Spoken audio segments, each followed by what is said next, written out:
another episode of Resilience Behind the Walls. I'm Tasha Blanco, and I will be your host for today's episode. Today we have a fine brother, Rodney Moore, who has done a lot for fathers and community members and everybody. And so I'll let him explain all of the things that he's able to do and that he has done. So appreciative of you, brother, for being here today. I know that you'll be kicking off our Building It Together CT October series, which will start with the first session this Saturday at 1:30 that will focus on the sport of being a dad. Right. This pivotal session is going to be so amazing because it's going to create a space for our fathers to come together to build when it comes to parenting their children. Absolutely. Which is so important. So I just would love for you to tell our audience a little bit about yourself. Sure. And just tell us about how the spaces that you have created to advocate and support people in the community. Thank you. First of all, so I'm going to say I'm happy to be here. So, but I think for me, the things I do, especially when it comes to dads, I run multiple support groups for dads. But my main job today is I'm a father coordinator for New Haven Healthy Start. And New Haven Healthy Start is an infant and maternal mortality program where we try to decrease the infant mortality and also the maternal mortality in Black women and mothers. Healthy Start, we have 101 sites throughout the country. So we have Healthy Starts in New Haven, we have them all the way over to California. I actually am the lead fatherhood coordinator for Regions 1 and 2, which consists of Connecticut, Massachusetts, New York, and New Jersey. So I basically do a lot of fatherhood work for all 4 of those particular states. Mainly here in New Haven because that's where I'm focused at. And when it comes to fathers, I think the main thing that I try to get dads to understand that I know a lot of dads are not with the mother of their children, and those that are with the mother of their children, there's an advantage. But I tell every dad, whenever you wake up and you are a father, your main focus should be getting through the day for your children or for your child. So every day you wake up, whatever you're feeling, whatever you're going through, your whole focus to get you back into reality as a man and as a father and as a person should be your children. A lot of dads today, they want to be dads, they want to be good dads, but honestly, they really don't know how. A lot of dads believe that they are doing the things that they're supposed to do for their children, especially when they say, I'm taking care of them, I'm buying them stuff, I'm doing all this stuff. But a lot of dads don't understand the most important thing that a child needs is their time. And it doesn't cost anything for their time. And I think this is an opportunity to do that through the sport of being a dad, and hopefully starting Saturday, hopefully a lot of fathers will come out because I know just the schedule alone that's going to be taking place with these particular series, these dads are going to get some wonderful information. And I think just starting off, just finding out who they are so that they can capture all the other things that are coming before them right after. So especially that entrepreneurship, understanding their credit, all those things are important as a father and as a man. But knowing how to be a man first and understand your role as a man, as a father first, once they get that, then they'll be able to tackle those other things, those exciting things that are coming right after me. So I think really, for me, the motivation I get is just seeing that those dads who make that change, that real change, because there are some dads who it take a while, but to see that change in that dad to say, okay, yeah, when I get up, I know me and my baby's mother, we may not even see eye to eye. And I know, honestly, can't even stand my baby's mother, but I understand how important it is for me to put that aside so when my son or my daughter, or my son and my daughter see me communicate with their mother, the hate that I may have in the inside of her is not going to come out, because I don't want my children to see me in a way and feel like this is the way they need to be able to treat a woman, or have my daughter think this is the way a man should treat her. So I got to treat her mother with respect, even though inside is hurting me, but my whole focus would have to be for my child. And I like to see those guys who really make that change, because there are a lot of guys who really can't stand their baby's mother. And that's been the downfall for them actually getting a good relationship with their children, because they're letting that hatred for their mother for their baby's mother hinder everything that they can do positively for their child. So hopefully this will start off something really positive, and I'm looking forward to it. So what you said a lot, and it's so powerful because I think that that's one of the dynamics that comes into play when parenting. You know, like parenting is such a complex thing. And one wise person said to me, and I don't want this to come off wrong, but they said, you know, you got to be careful who you have children with. Yeah. Many of our children are not planned. Sometimes they are.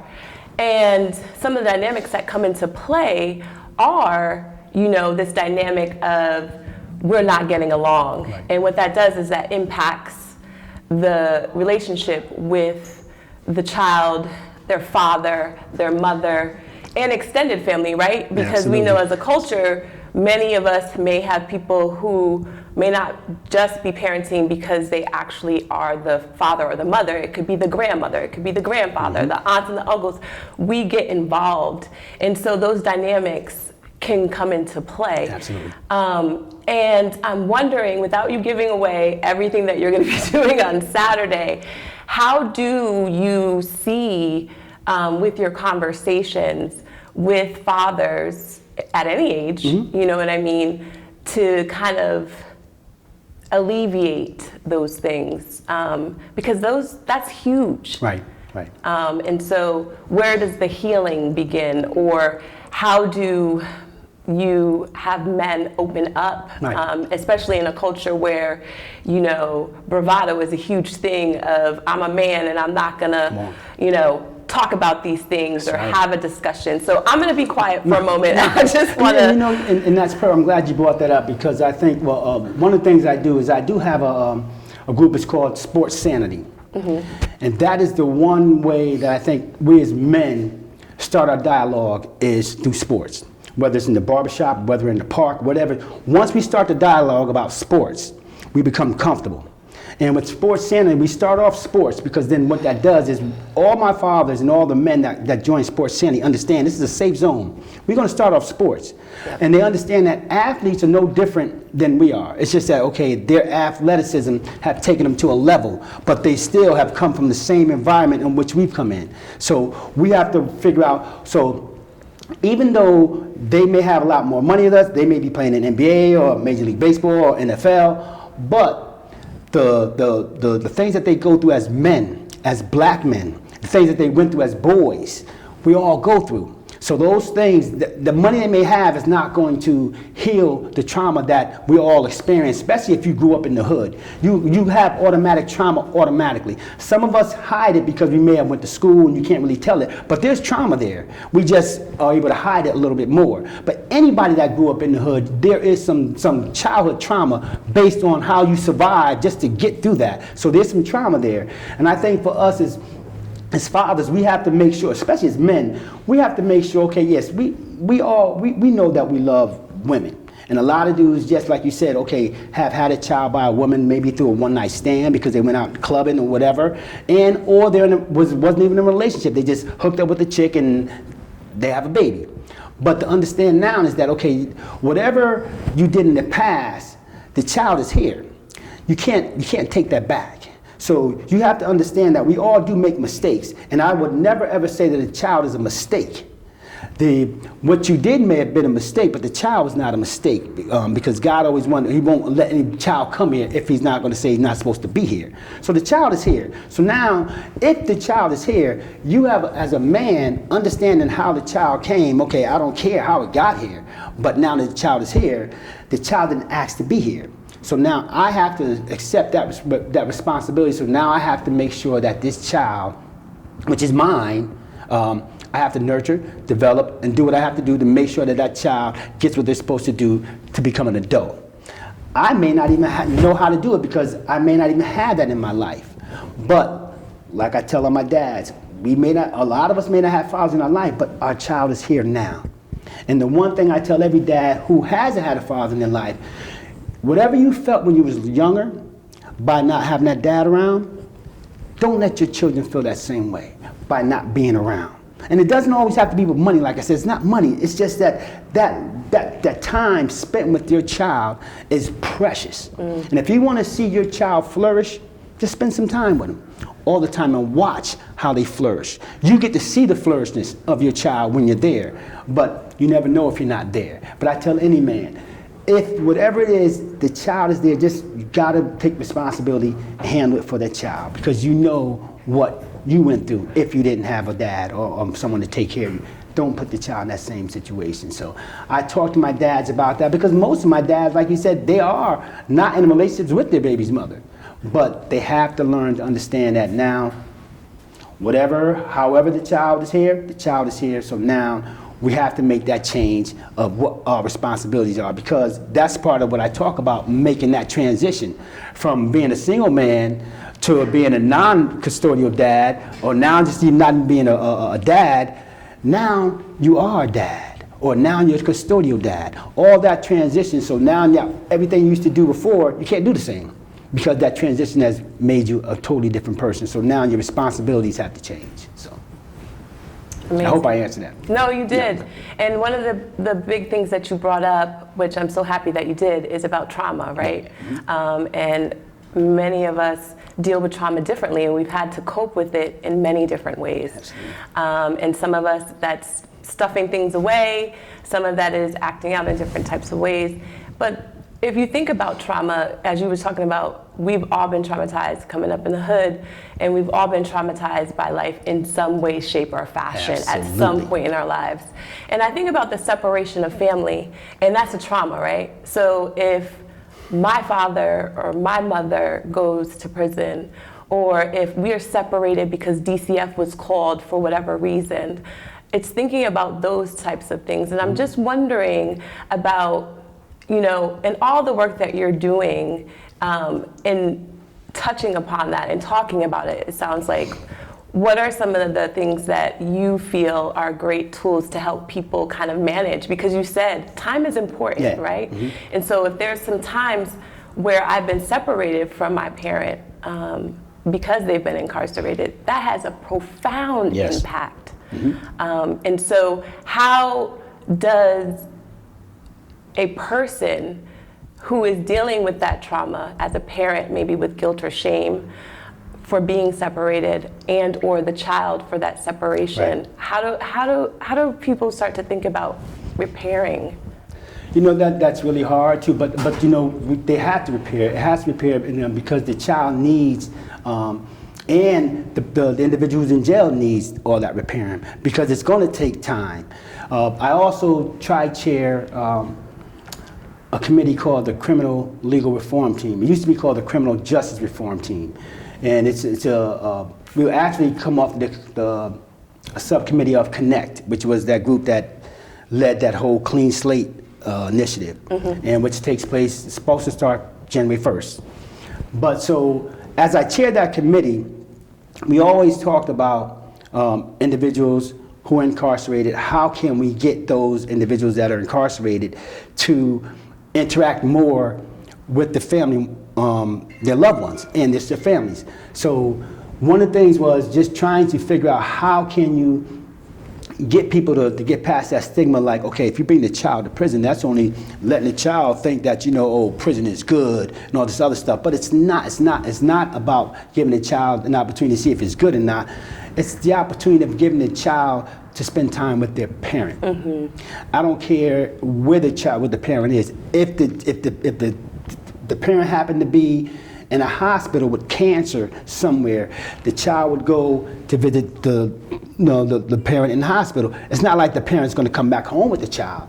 So you have to look at it in that sense, because yes, that individual may going to be incarcerated for a while, but that's not going to stop the interaction. That shouldn't be able to stop his interaction with his children. That should not stop the children's interaction with their loved one. So there should be ways to be able to say, okay, how can we get more, not just physical, what they call it, technical viewing, but there's got to be more physical. So there's got to be ways where they can, and this is something that I brought up about what we call prison reform, is having what they call little like they had little McDonald lands, have these little playground areas at certain prisons. So when children come up to see their fathers or their mothers, they can go into a playground area and really interact with their child as opposed to just sitting across the table talking. I'm talking actually do things that the child like to do. Let them ride down, let her ride down the slide, push them on the swing so that you can actually get that. And that can actually start some healing in a sense because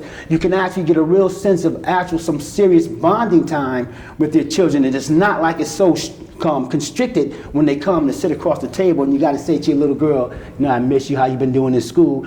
But it's so much better if they're able to interact, run up and down, slide, push, all those good things. So that's some of the things that I'm trying to help to work to try to alleviate some of that trauma, which can be really, really stressful for a lot of people. So. No, I think you bring up an amazing point about how can we make it more of a family-centered environment for somebody who is trying to reconnect with their child while they're in prison. Yeah. Yep. And we can do that. Right. And it's supposed to be part of their rehabilitation. If they're going to be rehabilitated back, you got to make sure that they have the understanding of how they're going to be able to interact with their children. So bringing them and making it more family-oriented, it can get them to take those steps to lead them back. So when they come home, they at least have a sense of how they can interact with their children or back in the society. So appreciate that. No problem.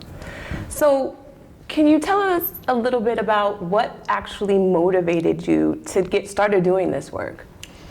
For me, I became a father when I was a senior in high school.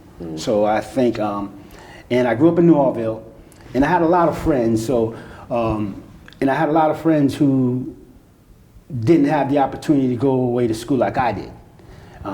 So when I would come home on the weekends, I started to see a lot of my friends. You know, they were going in wrong directions, and you know, I was trying to talk to them about certain things, but you know, certain people's minds and their creativities can't take them to levels that other people may go because they may not be ready.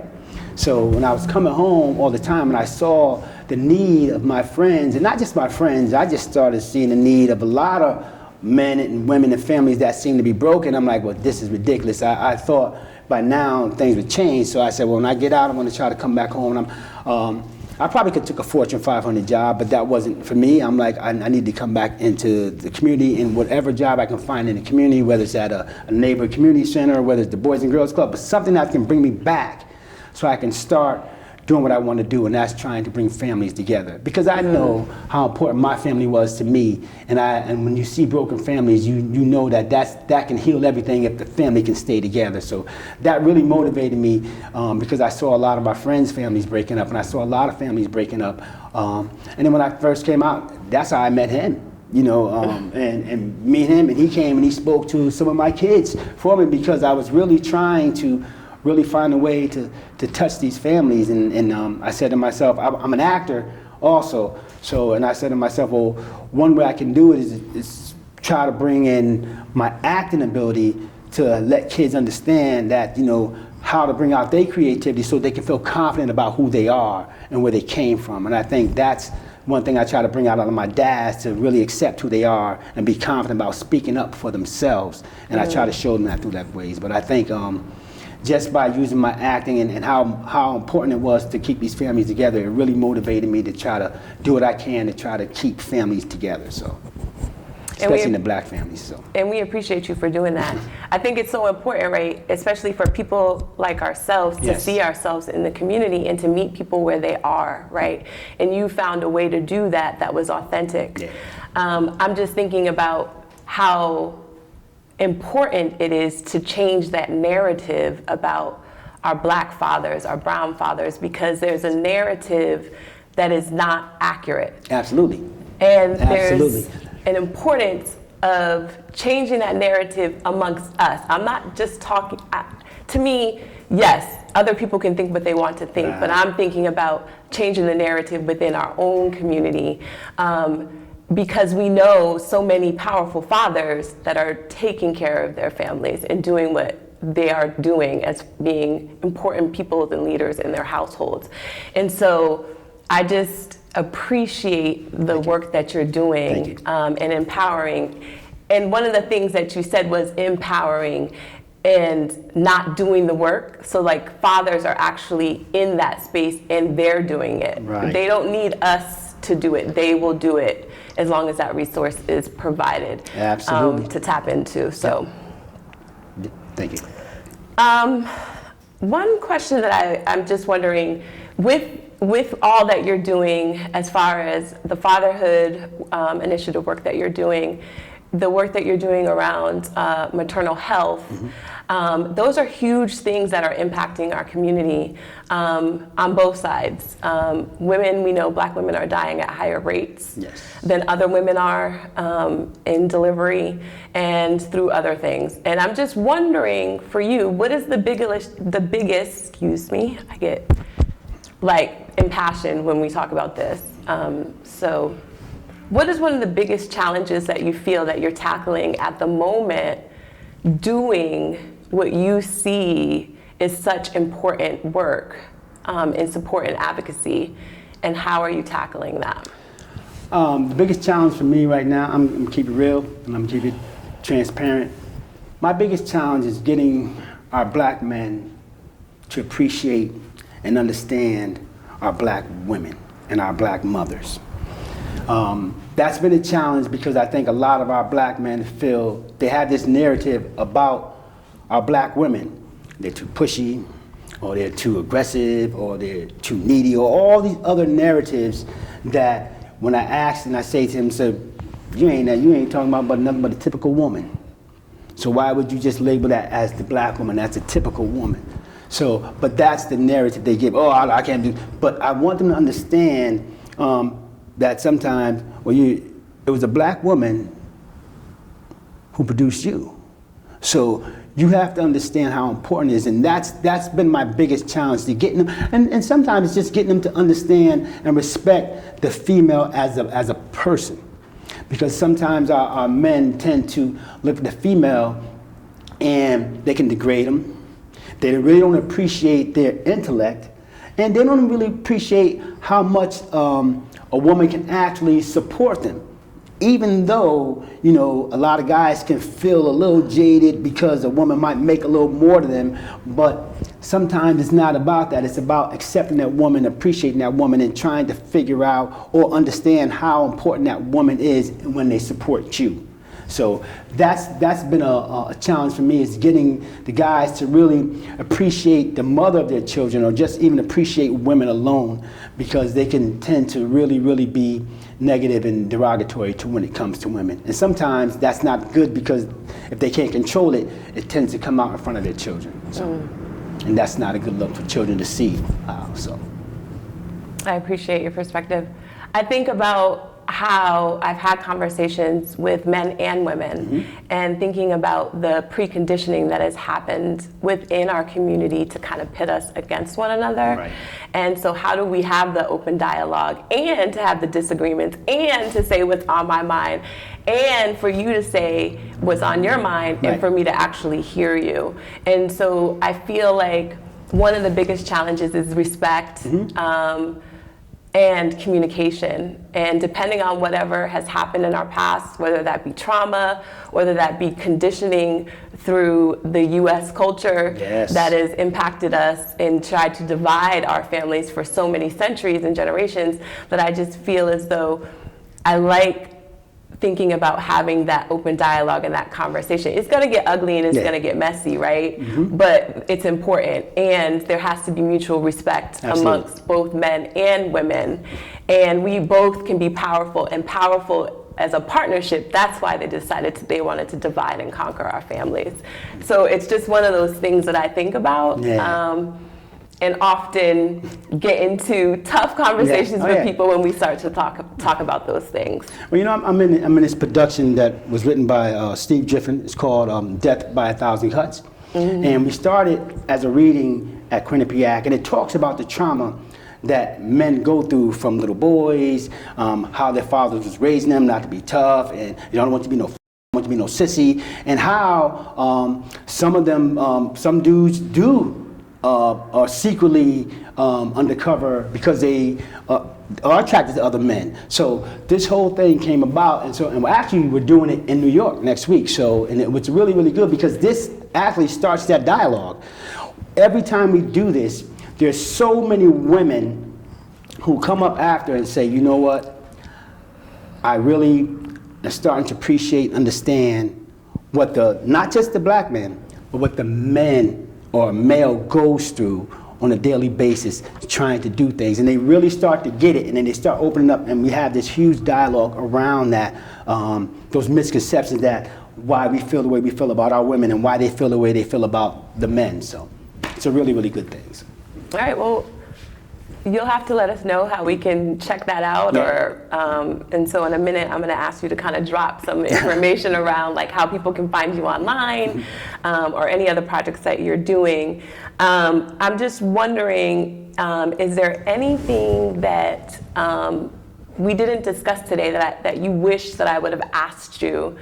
No, I think, I think you're serious, and even as you talk to other guys, I'm pretty sure you'll probably come up with other things. But I think, we touched on everything, and I think one of the basic things that people always talk about is this huge toxic masculinity thing, but that's for a whole nother subject, because I don't believe masculinity is toxic. That's just me. But we touched on everything that we need to touch on. So perfect.